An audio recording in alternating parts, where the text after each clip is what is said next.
The sterile hum of the air filtration system was the loudest sound in the entire multi-million-dollar laboratory, a constant, low thrum that vibrated through the soles of my shoes. It was always the quiet ones that got to me, the scenes where the chaos had been meticulously scrubbed away, leaving behind only the cold, hard facts, or what appeared to be facts. Looks like an open and shut.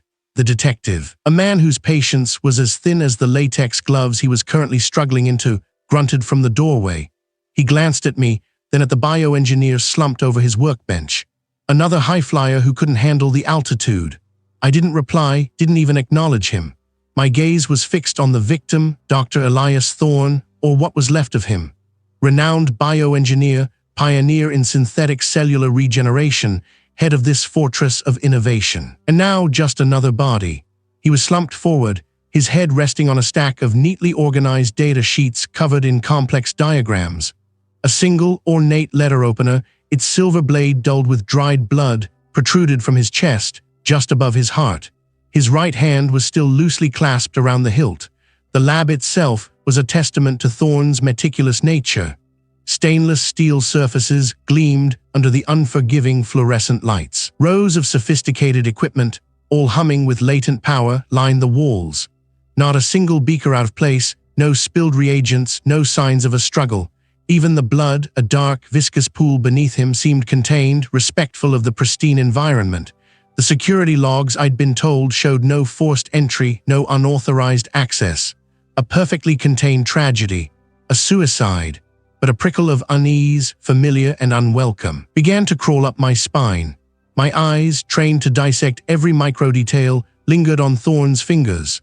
They were long, slender, the kind of hands that manipulated microscopic cells with surgical precision, and on the pad of his index finger, caught just beneath the faint sheen of dried blood, was a minuscule, almost iridescent shimmer.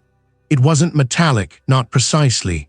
It caught the light in a way that didn't quite make sense, a subtle, ethereal gleam that felt out of place against the dull red and the clinical white. He was working on something big, apparently. A colleague, a junior investigator, murmured beside me, his voice hushed. Top secret stuff. Corporate espionage rumors have been swirling for months. I nodded, my attention still on the shimmering residue. Corporate espionage, the pressure, the isolation of genius, all classic motivators for a breakdown. But my gut wasn't buying it. It was too clean, too perfect. My mind drifted back to the Callaghan case years ago. A pharmaceutical executive found in his lavish home, a pistol clutched in his hand, a note on the table. Everyone had called it a textbook suicide, but I'd found a single, microscopic fiber from a rug that didn't exist in his house, and a trace of an obscure sedative in his system that had faded so quickly it was almost missed. It had taken months, but that tiny fiber, that fleeting chemical signature, had unraveled a murder and a meticulously staged scene. The memory still left a bitter taste, a reminder of how easily a perfect facade could blind eye. The shimmer on Thorne's finger, it was just as subtle, almost imperceptible, the kind of detail most would dismiss as environmental dust, or perhaps a stray particle from his own work. But I knew better. I knelt closer, careful not to disturb anything. The letter opener was elegant, almost delicate for such a brutal act. It was certainly capable of inflicting the wound, but something about the angle, the way his hand was positioned, felt off. It suggested a final, desperate act, but the overall composure of the body, the calm stillness of the lab, contradicted that desperation. I need a full talk screen, obviously, I said, my voice low. And pay particular attention to any foreign compounds, however minute. We'll need to run a full sweep for trace evidence on his person, on the weapon, and across the immediate workspace. The detective sighed, already mentally tallying the extra hours. Kai, it's a stab wound, self-inflicted. He's got his hand on the weapon, for crying out loud. That's what it looks like, I conceded, finally meeting his gaze. But what it looks like isn't always what it is. My gaze drifted back to the small shimmer on Thorne's finger. It was almost gone now, perhaps absorbed by the drying blood, or simply too small to hold its integrity. But I'd seen it. I'd logged it, and it was enough. The processing of the scene would take hours. The initial reports would come in, confirming the apparent suicide, but I already knew I wouldn't be satisfied. My next stop, even before the preliminary toxicology results were back, was clear. I needed to see if this particular shimmer, this specific kind of wound pattern, had ever appeared before, dismissed in another neatly packaged tragedy. I needed to dive into the past to search for ghosts. Later that afternoon, the stale, musty air of the coroner's basement archive with decades of case files enveloped me like a shroud. The smell of old paper, dust, and something vaguely metallic, like forgotten blood, hung heavy. I pulled a cart to an empty aisle, the squeak of its wheels echoing unnaturally in the vast quiet. There were hundreds of similar cases, suicides, accidental deaths, all filed away. I began to pull files, my gloved fingers sifting through the years, searching for a ghost of a shimmer, a pattern of unease that might finally give substance to my instinct. The cool, sterile air of the lab was a stark contrast to the humid, blood-tinged atmosphere of the scene I'd just left. The memory of Thorne's still form, the impossible neatness of the wound, and that fleeting shimmer on his finger still clung to me like the faint scent of disinfectant. The initial reports from the scene coordinator were already on my desk. Probable suicide, victim found by a colleague, secure lab. All neat, all tidy. Too tidy, perhaps. I peeled off my outer gloves, then donned a fresh pair, the latex snapping crisply around my wrists. My workstation hummed with the quiet efficiency of the instruments. The samples from Thorne were waiting, vials of his blood, tissue fragments, a sliver of liver. I started with the blood, pipetting a precise amount into a centrifuge tube. This was the routine part, the methodical dance of a forensic toxicologist. Initial screens for common narcotics, sedatives, alcohol, the usual suspects. Hours blurred into a rhythm of loading, calibrating, and analyzing. The gas chromatograph mass spectrometer whirred, spitting out data on a connected monitor. Peaks and valleys scrolled across the screen, each one representing a compound detected in Thorne's system. Most were mundane: caffeine, a trace of a common pain reliever, metabolic byproducts. But then there it was. A sharp, distinct peak, an outlier screaming for attention amidst the noise. It didn't match anything in our extensive library, no known pharmaceutical, no illicit drug, no environmental toxin. Nothing. I leaned closer, my brow furrowed, adjusting the parameters, running the sample again, then a duplicate. The peak persisted, unwavering, utterly unique. Its spectral signature was an enigma, a complex arrangement of atoms I'd never encountered.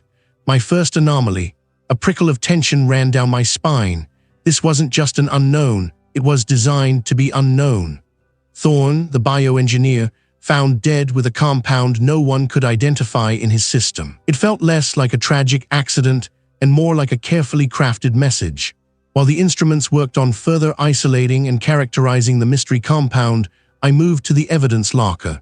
The detective had already processed the suicide weapon, a sleek, high-caliber pistol, and it was now sealed in a clear evidence bag, tagged and ready for my examination. I retrieved it, placing the bag carefully on my clean stainless steel counter. My colleague, a junior technician, was setting up the DNA extraction station in the adjacent bay. "Anything interesting, Kai?" he asked, his voice cheerful, unaware of the silent battle brewing in my own mind. "Just getting started," I replied, my voice tighter than I intended. I opened the bag, the pistol cool and heavy in my gloved hand. I dusted for prints first, a fine white powder clouding the dark metal, settling into every crevice. I worked meticulously, every curve and surface, then lifted the prints with clear tape. I scanned them into the FE's database, my eyes glued to the screen, expecting a match, Thorne's own fingerprints. The system word then displayed a stark, disappointing message. "No viable matches found." My breath hitched. No prints, not even smudges. I ran it again, double-checking my technique, but the result was the same. The weapon was pristine, too pristine. Next, DNA. I used sterile swabs, carefully collecting any cellular material from the grip, the trigger, the slide. I prepared the samples for amplification, the process that would hopefully yield Thorne's genetic material. Another hour passed, the PCR machine cycling through its programmed steps. Finally, the results. My eyes scanned the readout. No victim DNA, no foreign DNA. The pistol was clean, as if wiped down with obsessive care. A cold certainty settled in my stomach. This wasn't a suicide. A man doesn't meticulously wipe down the weapon he just used to end his own life, leaving behind no prints, no trace of himself. And he certainly doesn't do it after ingesting a compound that doesn't exist in any known database. The initial assessment was a lie, or at least, a gross misinterpretation. My initial unease had morphed into a determined resolve. I looked at the unknown compound's spectral signature on one screen, then at the clean weapon report on another. Two glaring anomalies, each screaming for attention, both pointing away from the easy answer. I needed context. I needed to know if anything like this had ever surfaced before, a phantom compound, a perfectly sanitized scene. I knew just the place to start digging. Leaving the lab, I descended 2 flights of stairs, the air growing progressively heavier, dustier. The fluorescent lights of the main building gave way to the dim, flickering incandescence of the coroner's basement archive with decades of case files. The scent of aging paper, mild decay, and forgotten stories filled my nostrils. Rows upon rows of metal shelves stretched into the gloom, stacked high with manila folders, each one a life, a mystery, a conclusion. I navigated the narrow aisles, my gloved hand brushing against the dusty spines of binders. I was looking for anything: toxicology reports with unidentified compounds, suicide cases with unusual weapon findings, anything that defied the standard narrative. The sheer volume of files was overwhelming, a testament to the endless variations of human tragedy and malice. I pulled out a few promising-looking boxes, blowing dust from the labels, the dates spanning back decades. The sterile air of my lab clung to me, a cool shroud after the humid, blood-tinged atmosphere I'd left behind. Thorne's still form, the impossible neatness of the wound, and that fleeting shimmer on his finger still clung to me too, like the faint scent of disinfectant on my scrubs. The initial reports were already circulating, hushed whispers of corporate espionage, a desperate act by a brilliant mind under pressure. "We're looking at Chronos Labs," the detective's voice crackled through my desk phone. Thorne was close to a major breakthrough in neural interface tech, something that could revolutionize prosthetics. "We've got intel suggesting Chronos was trying to poach his team, maybe even steal his research outright." I hummed, noncommittal, as I peered through the eyepiece of my electron microscope. On the stage lay a single, almost invisible fiber, painstakingly lifted from Thorne's pristine lab coat. Any signs of forced entry, struggle? Clean as a whistle, Kai. That's the problem. Too clean. Security logs show no unauthorized access. Makes a disgruntled insider or a very clever operative seem more likely, someone who knows the system. The detective sounded confident, already building a case. It was a neat, plausible narrative. A rival company, a desperate theft, a scientist driven to despair. It fit the profile, the industry, the high stakes, but it didn't fit the fiber under my scope. I'd spent the last hour meticulously cataloging every particle from Thorne's coat, from the floor around his body, and from the weapon found clutched in his hand. The lab was a hive of activity around me, my colleagues processing other samples, their low murmurs a constant backdrop. I ignored them, my focus narrowed to the microscopic world. The fibers from the lab floor and the general lab environment were synthetic, uniform, typical of a cutting-edge research facility. The dust was fine, mostly skin cells, some particulate matter from the air filtration system. But this one specific fiber, lifted from the inside cuff of Thorne's lab coat, where it would have been less exposed to general environmental contamination, was an anomaly. It was coarse, irregular, with a distinct, slightly yellowed hue, not the smooth, uniform strands of polyester or nylon I'd expect from modern lab wear or even high-end corporate suits. This looked natural, older. My fingers twitched, adjusting the focus. The weave was loose, almost frayed at one end. It reminded me of something I'd seen in older textiles, perhaps even a natural animal fiber, but not one I'd expect in Thorne's sterile, high-tech world. "Kai, I still there?" the detective prompted. "I'm here," I mumbled, more to myself than to him, just processing some initial findings. I didn't want to give him anything yet. This fiber was a whisper, easily dismissed, but it felt like a discordant note in the detective's perfectly composed symphony of corporate espionage. If Chronos Labs, a titan in bioengineering, had sent an operative, I'd expect them to be as meticulous as Thorne himself, perhaps even more so. I'd expect the scene to be too clean, not subtly off. I moved on, examining the dust samples collected from under Thorne's fingernails. These were usually a goldmine of information, capturing the last few environments a person interacted with. Again, I found the expected: Skin cells, traces of antiseptic, a few minuscule glass shards from broken lab equipment. Under higher magnification, they resolved into minute fragments of what looked like dried plant matter and a peculiar, almost metallic dust. Not the kind of metal found in Thorne's lab. This wasn't just a misstep. It was a deliberate whisper in the wrong direction. The suicide was supposed to be the main act, but the trace evidence was singing a different tune, one that didn't fit the corporate espionage narrative at all. It was too specific, too inconsistent with the high-tech, pristine environment I was meant to believe in. Someone had gone to great lengths to make this look like an internal affair or a clean hit, but they'd left these subtle, almost imperceptible breadcrumbs pointing elsewhere. A familiar knot tightened in my stomach. I'd seen this before, a scene so perfectly staged it almost convinced me. The memory of that past case, the one that still haunted my sleep, flickered in my mind. I couldn't let that happen again. I disconnected the call with the detective, offering only vague assurances about further analysis. My gut screamed that this wasn't about a rival company or a disgruntled employee. This was about misdirection, a meticulously crafted illusion designed to send us down the wrong rabbit hole. The person behind this understood forensic science, understood how to leave just enough evidence to tell a story, and how to hide the real story within it. I needed to see if anyone else had fallen for such a trick. I needed to look for patterns, for the subtle fingerprints of a similar mind. The air in the coroner's basement archive, with decades of case files, was thick with the scent of decaying paper, dust and something indefinable, an echo of forgotten tragedies. Each box held a life, a death, meticulously documented and then tucked away, waiting for a memory or a new lead to resurrect it. I navigated the narrow aisles, dust motes dancing in the weak light, my fingers brushing against the spines of countless files. My goal wasn't a specific case, but a pattern, the perfect scenes, the ones that had been too neat, too conclusive, only to unravel years later. I had a feeling the answers to Thorne's death weren't in the cutting-edge labs of Chronos, but buried here in the overlooked dust of the past. The detective's words, "Clean as a whistle, Kai, that's the problem, too clean," echoed in my head, a rhythmic, irritating drumbeat.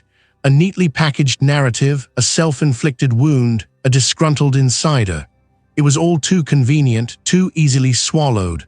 I knew better. Too many perfect scenes in my career had eventually cracked open like rotten eggs, revealing something far fouler underneath. Back in my lab, the fluorescent hum of the ventilation system was the only company I needed. I pulled up the high-resolution 3D scans of the bioengineer's laboratory. Every surface, every minute detail, captured in excruciating digital clarity.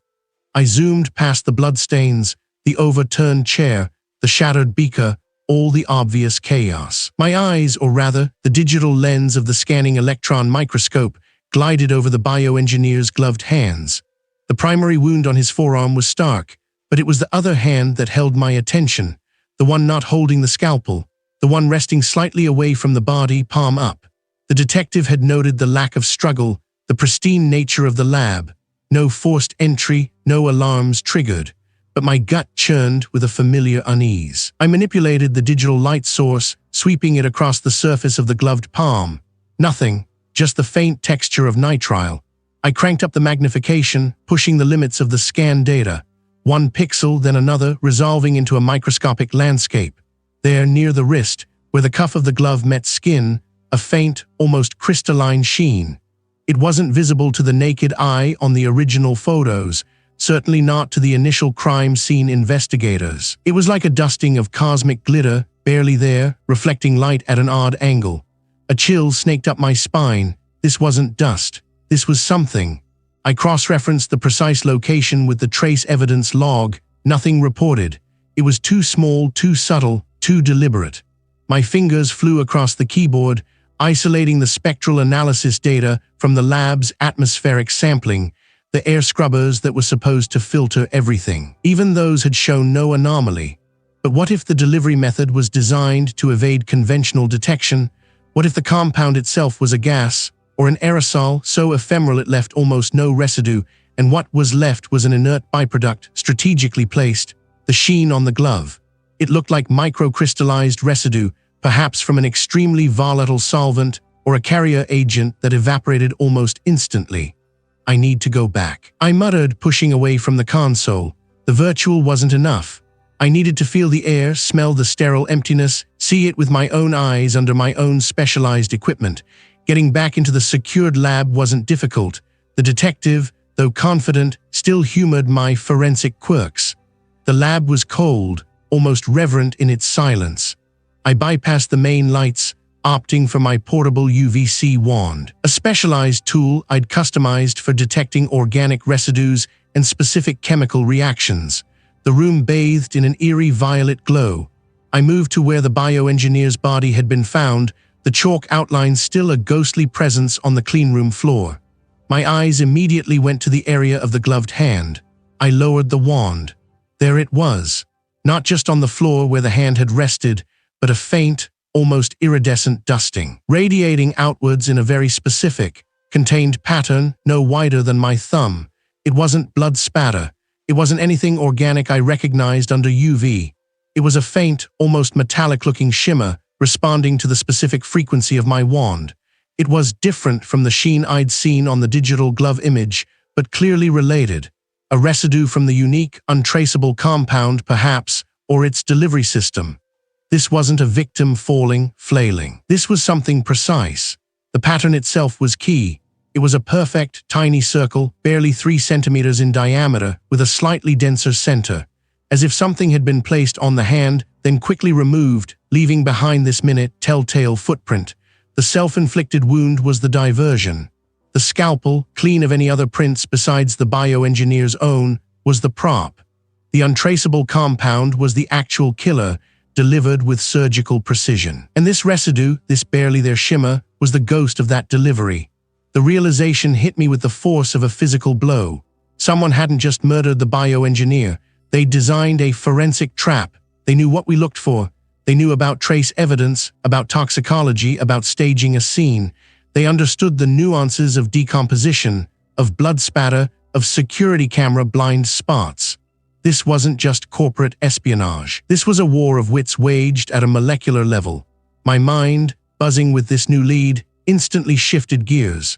Who else could pull this off? Who else had the scientific acumen to invent an untraceable compound and devise such a meticulously clean murder? I needed to dig deeper than just this case. I needed to understand the mind behind such a sophisticated crime. My next stop was inevitable. The coroner's basement archive, with decades of case files, was a cavernous, dimly lit space, smelling of old paper, dust, and forgotten tragedies. Rows upon rows of beige file boxes, each one a life ended, a mystery catalogued. I'd spent countless hours here over the years, sifting through the dregs of history for patterns, for forgotten clues. This time, I was looking for the ghost of a killer, a particular kind of intellect. I wasn't searching for poisonings, specifically. I was searching for too clean scenes, for cases where the initial explanation felt too neat, too self-contained, only for discrepancies to surface later. Cases where the method of death was clear, but the means of delivery or the why remained stubbornly opaque. The air was heavy, each breath a mouthful of history. I pulled out a rolling ladder, its wheels squealing against the concrete floor, and began my ascent into the higher shelves, reaching for the dusty boxes marked with dates from 20, 30, 40 years ago. There had to be a precedent, a learning curve. No one starts this brilliant. Somewhere in these archives, I hoped, was the first clumsy step of a master. This wasn't just a killer, this was an architect of death, and they'd been building their craft for a long, long time. And now they'd left me a single, shimmering thread to follow. Clean as a whistle, Kai. That's the problem. Too clean. The detective's words had burrowed into my skull, a relentless metronome marking time against my rising unease. Too many perfect scenes in my career had taught me to distrust flawlessness, to peer closer at the absence of evidence than at its presence. A self-inflicted wound, a disgruntled insider, it was a narrative spun with practiced hands, designed for quick consumption. But the untraceable compound in the bioengineer's system. The anomalous trace particulates on his lab coat that didn't match the supposed weapon. They were discordant notes in that carefully orchestrated symphony. This killer wasn't just intelligent. They understood the limitations of forensic science, the blind spots, the acceptable margins of error, the things most people would dismiss as ambient contamination. They knew what to clean, what to leave, and crucially, what to introduce to throw off the scent. It was a terrifying thought, recognizing a mind that could anticipate my every move, every analysis. A mind that could build a perfect lie, brick by meticulously placed brick. I needed to find their fingerprints, not on a surface, but in a pattern. My hunch pulled me towards the past, towards other cases that had felt just a little too neat, too conveniently solved. If this killer had been honing their craft, there might be earlier, less refined attempts, or perhaps even a signature they couldn't resist leaving behind. My destination was a familiar purgatory, the coroner's basement archive with decades of case files. The air grew heavy and cool the deeper I descended, the scent of aged paper and dust thick in my nostrils. Fluorescent lights, buzzing like trapped insects, cast a sickly yellow glow over rows of metal shelving that stretched into the gloom. Each shelf groaned under the weight of gray boxes, neatly labeled with dates and case numbers, monuments to lives cut short and mysteries solved or perhaps merely filed away. I pulled on a pair of latex gloves, the thin material a second skin against the grime of history. My search wasn't for a specific case, but for a feeling, a whisper of familiarity. I started with cases that had been deemed accidental deaths or suicides, particularly those involving unusual circumstances or where the cause of death seemed unambiguous, yet the surrounding scene felt incomplete. I pulled down box after box, flipping through autopsy reports, toxicology screens, crime scene photos. The paper rustled like dry leaves, each page a ghost. Hours bled into one another. My fingers grew stiff, my eyes tired from deciphering faded ink. Most cases were exactly what they seemed. Then I found it. A minor case from 3 years back. A homeless man found dead in an abandoned warehouse, hypothermia listed as the primary cause. A routine, tragic death. I remembered the case vaguely. It had been handled by a junior medical examiner. The file was thin, unremarkable, but as I scanned the supplementary toxicology report, a cold knot tightened in my stomach. Tucked away in the trace findings section, almost an afterthought, was a notation for a unique organic compound. It was non-lethal, present in minute quantities, and had been dismissed as environmental contamination. The medical examiner had simply noted, Compound X likely incidental. My breath hitched. Compound X. It wasn't the same as the untraceable compound found in the bioengineer, not exactly, but its molecular structure shared a complex, non-naturally occurring backbone. It was like seeing a painter's early sketch, less refined than their later masterpiece, but undeniably from the same hand. This wasn't incidental. This was deliberate, a signature. My gaze snapped back to the bioengineer's file, which I had brought with me. I flipped to his toxicology report, comparing the two. The differences were stark enough to avoid immediate suspicion, but the intent behind their presence, the sheer audacity of introducing such a specific, non-critical compound, screamed. This wasn't just a killer, this was someone flaunting their skill. This was a message, and it wasn't just any message, it was directed at me. The junior medical examiner had missed it, as most would have. But I, a toxicologist obsessed with the unseen, the infinitesimal, was meant to find it. This subtle, almost arrogant manipulation of evidence in a forgotten file, it was a taunt. I know you're looking, Kai, and I know what you look for. The archive, once a dusty haven of forgotten truths, now felt like a cage. This killer wasn't just covering their tracks, they were engaging me, challenging me. They understood forensic limitations because they intended to exploit them, to dance on the edge of what was provable. This wasn't the first time I'd faced a meticulously crafted scene, a killer who understood the game. The perfect scenes from that past case, the one that still haunted my sleep, the ones where the killer had anticipated every step, every test, every question. That time, I had failed to see the subtle manipulation, the deliberate misdirection hidden in plain sight.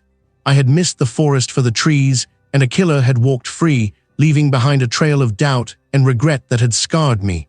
Now it felt like history was repeating itself, but with a terrifying twist. This time, the killer was talking directly to me.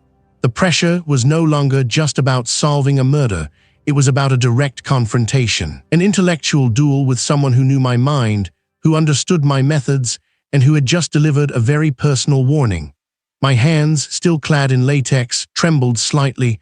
The game had just changed.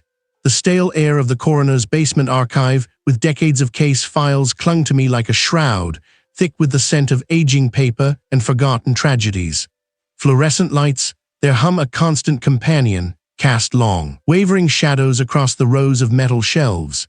Each folder, each box held a story, a life ended, a puzzle unsolved.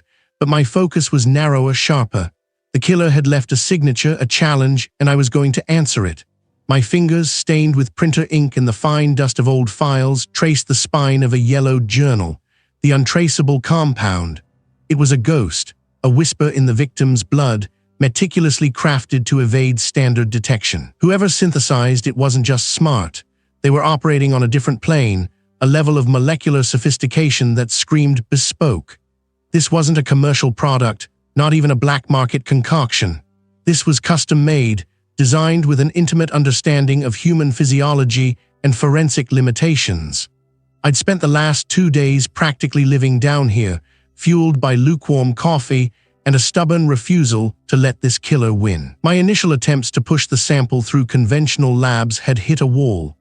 No known matches. Kai, the head of the toxicology lab, had sighed, his voice laced with the weariness of a dozen dead ends. We're running out of ideas. But I wasn't, not yet. My mind kept circling back to a name, a ghost from my own academic past, a professor long retired, whose theories on obscure, highly specific molecular interactions had been dismissed as eccentric. Brilliant but impractical. Dr. Thorne.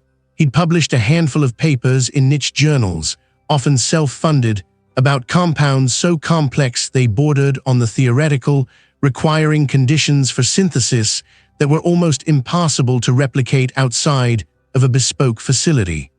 I remembered him from a conference years ago, a wild-haired man in a tweed jacket, gesticulating passionately about designer toxins that could be tailored to individual genetic markers. Everyone had politely applauded, then forgotten him. Except me. I pulled out a box labeled Miscellaneous Academic Contributions 1990-2005. A collection of donated papers and monographs that had found their way into the archive through some bureaucratic oversight. My fingers scrabbled through the brittle pages, the paper crackling like dry leaves. There, tucked between a treatise on fungal toxins and a poorly bound collection of forensic photography, was a slim volume, Molecular Mimicry and Targeted Degradation, a theoretical framework by Thorne. My breath hitched. This was it. The abstract alone sent a shiver down my spine. He'd theorized about compounds that could mimic natural neuroregulators, binding to receptors with extreme specificity, then rapidly degrading into inert, untraceable byproducts. The perfect murder weapon. I snapped a picture of the relevant pages with my phone, my hands trembling slightly. My next move was a gamble. Thorne wasn't part of any official network anymore. He was a recluse, living somewhere upstate, rumored to be still tinkering in a home lab. Contacting him, especially with a live case, was unconventional, risky. It could draw unwanted attention, complicate the chain of custody, even jeopardize my standing. But I didn't see another way. This killer wasn't playing by the rules, and neither could I. I found his old university email address buried in a forgotten departmental directory. It took me 3 hours to compose a message that was professional enough to not sound like a conspiracy theorist, yet urgent enough to convey the gravity of my request. I attached the relevant pages from his paper, along with a heavily redacted spectral analysis of the unknown compound from the victim. I clicked send, a knot forming in my stomach. Then I waited. The reply came at 3 a.m. A single line, intriguing, bring the sample, address attached. The next morning I drove out to a remote wooded area, following the GPS to a dilapidated farmhouse. The air was crisp, carrying the scent of pine and damp earth.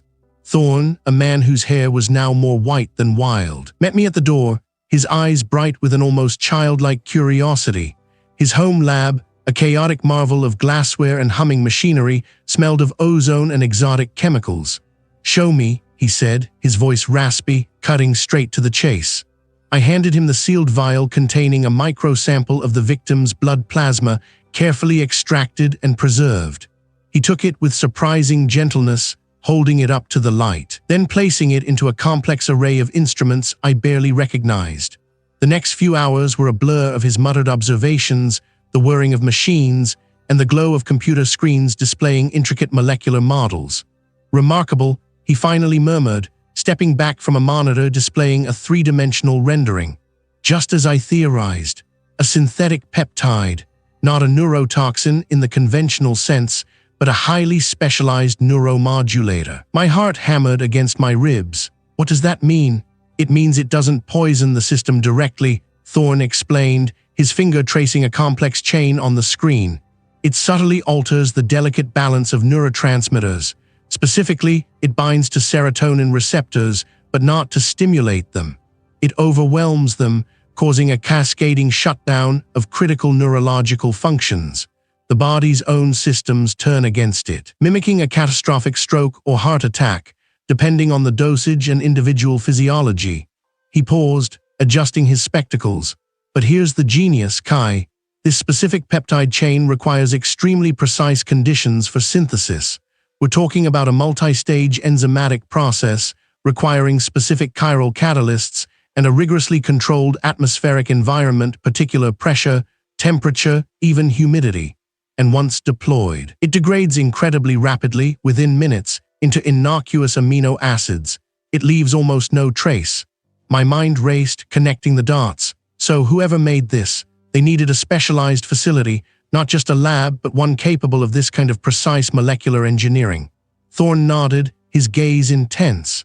"Absolutely. We're talking about resources beyond a standard university lab, more like a high-level pharmaceutical research facility or a cutting-edge biotech firm, and the individual would need an advanced understanding of not just organic chemistry, but protein engineering and neuropharmacology." The world seemed to sharpen around me. The suspect pool, once a murky ocean, had just shrunk to a very specific, very shallow pond. This wasn't a street-level dealer or a disgruntled employee with a basic chemistry set. This was someone with access to millions in equipment, a genius-level intellect, and a profound knowledge of the most intricate biological processes, someone who understood how to build a ghost. I thanked Thorne, my voice thick with a mixture of relief and a growing dread. This wasn't just a killer, this was a ghost maker, a scientific architect of death, and they had just raised the stakes beyond anything I'd ever encountered. The archive, with its silent witnesses to forgotten truths, now felt less like a cage and more like a launch pad. I had a chemical signature, a path forward, but the air around me crackled with a new, dangerous tension. This killer wasn't just challenging me, they were showing me how deep their understanding went, how far they were willing to go to remain untraceable.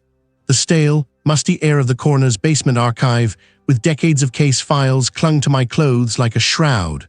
Fluorescent lights, buzzing with a tired hum, cast a sickly yellow glow over endless rows of metal shelving. Each shelf sagged under the weight of tightly packed manila folders, their labels faded, their contents whispering stories of forgotten tragedies and solved mysteries. The scent of old paper, dust, and something vaguely antiseptic, like a ghost of embalming fluid, filled my lungs. I'd sought refuge down here, away from the sterile glare of the lab and the insistent chatter of the office, hoping the quiet would help me think. I pulled a random file. A cold case from the early 90s, a simple hit-and-run long since closed. I didn't care about the details, just the tactile sensation of the stiff cardboard, the brittle edges of the autopsy report. My mind, however, was miles away, replaying the scene in the bioengineer's lab. The pristine surfaces, the meticulous arrangement, the subtle, almost imperceptible flaws. That was the first most glaring clue. Not just rare, but new. Someone hadn't just sourced a potent toxin, they had engineered it. That required a specific kind of genius, a mind capable of not just understanding complex molecular structures, but of creating them. This wasn't a back-alley chemist with a rudimentary setup. This was a lab, millions of dollars in equipment, and a very advanced intellect.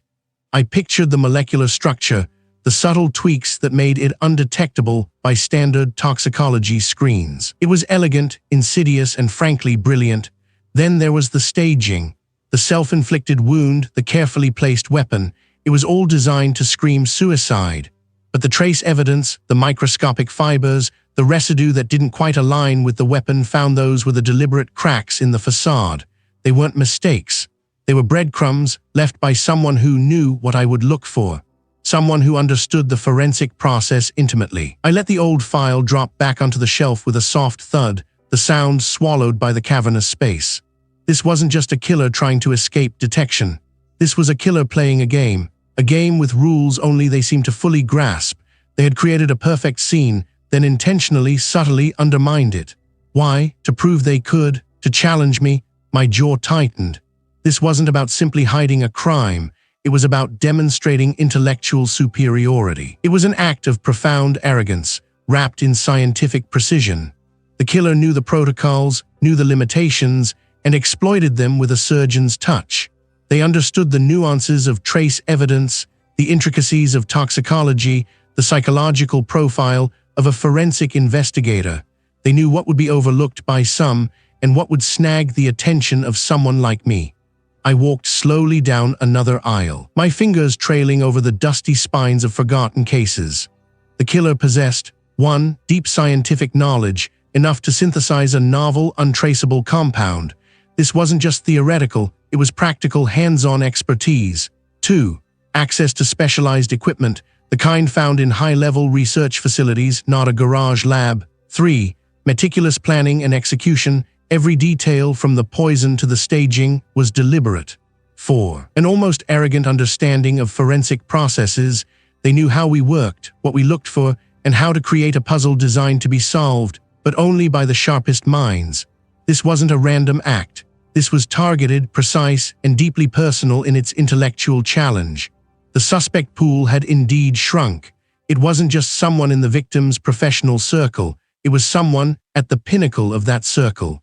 Someone with the intellect, the resources, and crucially, the specific knowledge to pull this off. I stopped at a stack of files marked Biotech Corp. Investigations. The victim, the renowned bioengineer, had founded one of the most successful startups in the field. His colleagues, his rivals, his investors, all brilliant, all driven. My mind raced, ticking off names I'd heard, faces I'd seen in press photos, brief mentions in the initial police reports. The lead researcher, the chief financial officer, the head of product development, all highly intelligent. But did they possess my kind of intelligence? The forensic kind? The kind that understood the minute details of crime scene processing, of toxicology screens, of evidence collection? Suddenly, a name surfaced, cutting through the mental fog like a scalpel. Dr. Elena Vance. The victim's closest collaborator, his co-founder.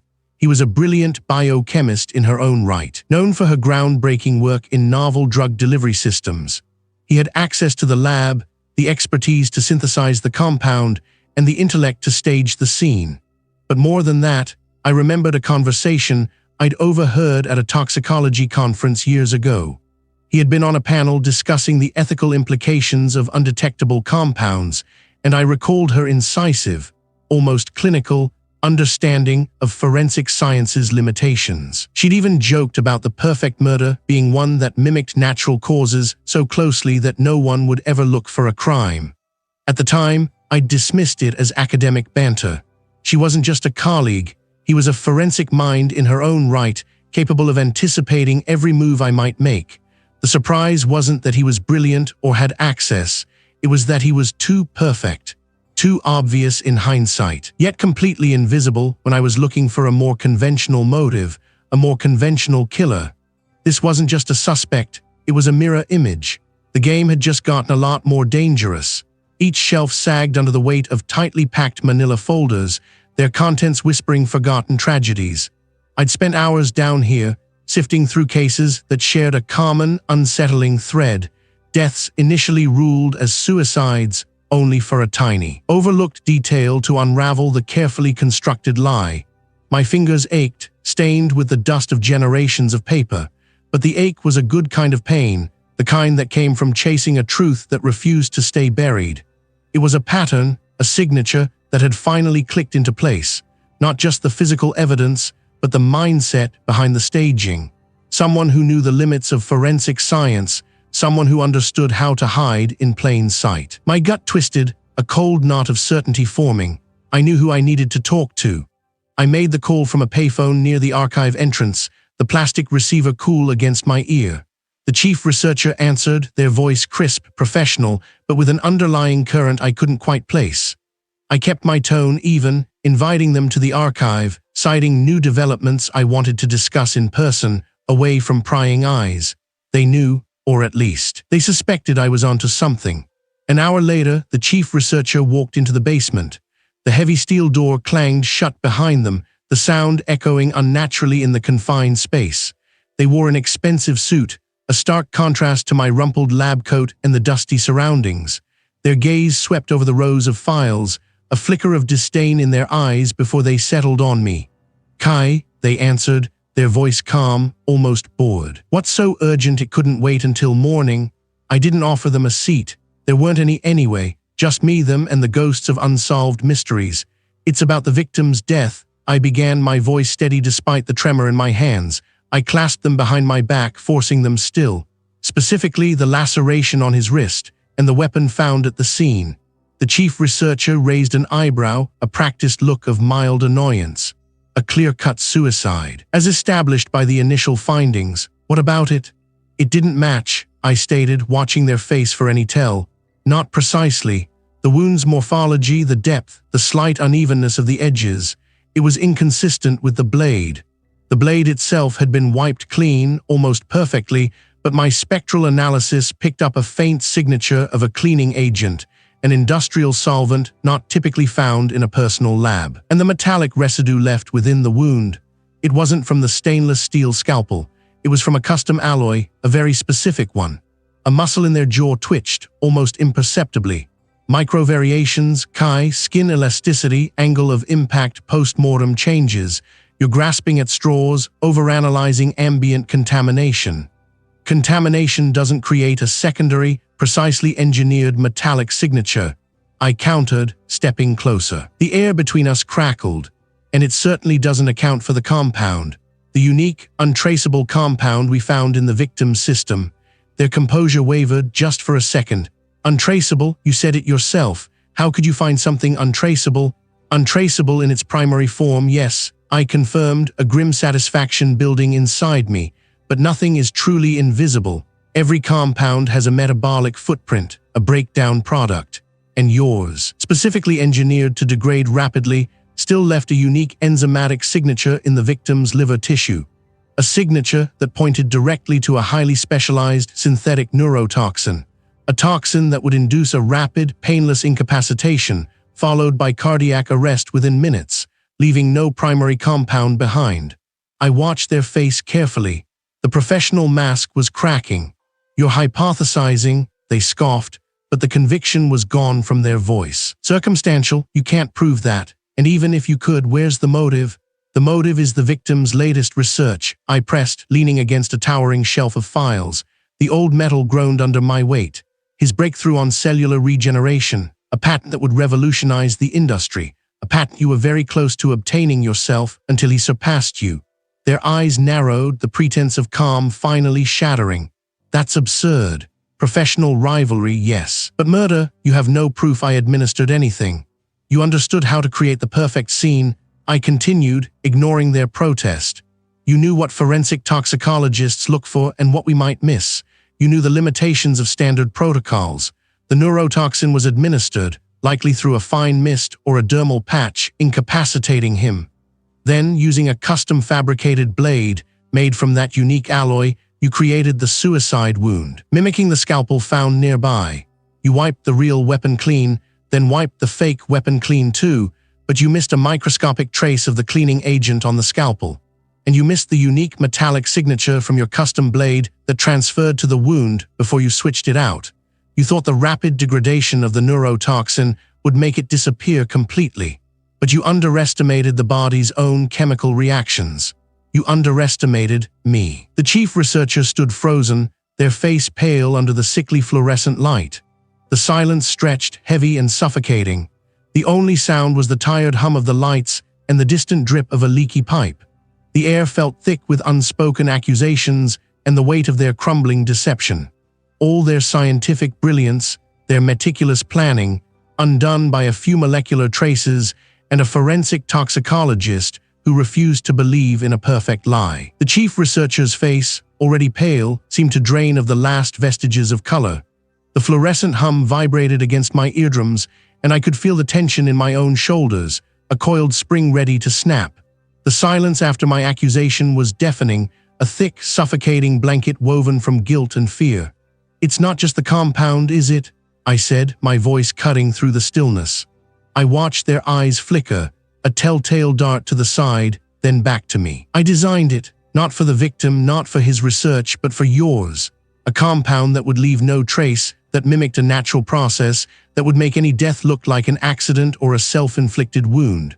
I took a step closer, the scuff of my shoe echoing in the sterile lab. But I made a mistake, a tiny, almost imperceptible mistake. I held up a clear evidence bag, inside it a micro-slide. The victim had a microscopic dermal abrasion, too small for the eye to catch without a specific light source, and in that abrasion we found residual proteins that shouldn't have been there if the compound was administered as an aerosol, as I intended, proteins that match a very specific, very old strain of a bioluminescent bacterium. The chief researcher's jaw worked, but no sound came out. Their hands, which had been clasped tightly in front of them, began to tremble. I remember that strain, don't I? I pressed, my gaze unwavering. It was part of my experimental work decades ago, a project quietly shelved due to ethical concerns, a project involving direct epidermal contact for compound delivery. It was all in a forgotten grant proposal, buried deep in the coroner's basement archive with decades of case files. The words hung in the air, each one a hammer blow. I'd spent countless hours down there, dust motes dancing in the dim light, sifting through forgotten folders, connecting disparate dots. It wasn't just the compound, it was the entire methodology. The way the scene was staged, the meticulous attention to detail in creating a perfect suicide, it all echoed the theoretical scenarios outlined in those archived research papers. The chief researcher hadn't just invented a compound, they had perfected a method of murder, thinking it was beyond detection because they were the only one who understood its nuances. But I understood them too because I'd seen the blueprint. A guttural sound escaped the chief researcher's throat, a strangled sob. Their carefully constructed composure shattered, crumbling like old plaster. They sank into a nearby lab chair, head in their hands, shoulders shaking. "He was going to expose me," they choked out, their voice muffled. "He found my old notes, my real work. Said he'd ruin everything." The confession, when it finally came, was a flood of resentment, ambition, and fear. The victim hadn't been an accidental discovery, he'd been a threat, a loose end about to unravel a lifetime of carefully guarded secrets and unethical experiments. The untraceable compound was their ultimate defense, a weapon designed to erase problems without leaving a trace, except for that one tiny, glowing protein. Just then, the lab door swung open. The detectives stepped in, their gaze sweeping the scene. They took in the chief researcher, slumped and weeping, and then looked at me. I simply nodded, a silent confirmation. The detective didn't need any more explanation. The evidence, the confession, it was all laid bare. Uniformed officers moved in, their movements precise and practiced, taking the chief researcher into custody. As the chief researcher was led away, their last glance was not of hatred, but of a profound, broken despair. The lab, now emptied of its primary occupant, felt strangely hollow, the air lighter, cleaner. Later that week, I found myself back in the coroner's basement archive with decades of case files. I walked past rows of metal shelves, each packed with the grim stories of lives ended too soon, of truths obscured, and eventually, sometimes, revealed. I paused at the section where I'd found the chief researcher's old grant proposals, the theoretical groundwork for their perfect crime. I ran my gloved hand over the spine of a particularly thick binder. This time I hadn't missed anything. It wasn't about perfection, it was about persistence. It was about digging deeper, questioning every assumption no matter how small. The truth, I realized, wasn't always obvious. Sometimes it was microscopic, hidden in plain sight, waiting for the right lens, the right light, the right question. And sometimes it was buried under decades of dust in a forgotten archive. My job wasn't to find easy answers, but to uncover the real ones, no matter how complex or well hidden. A quiet sense of peace settled over me, a feeling I hadn't truly known in years, more than ready. I closed my eyes for a moment, then opened them, a renewed sense of purpose burning bright. And I would be there, ready to pry them open.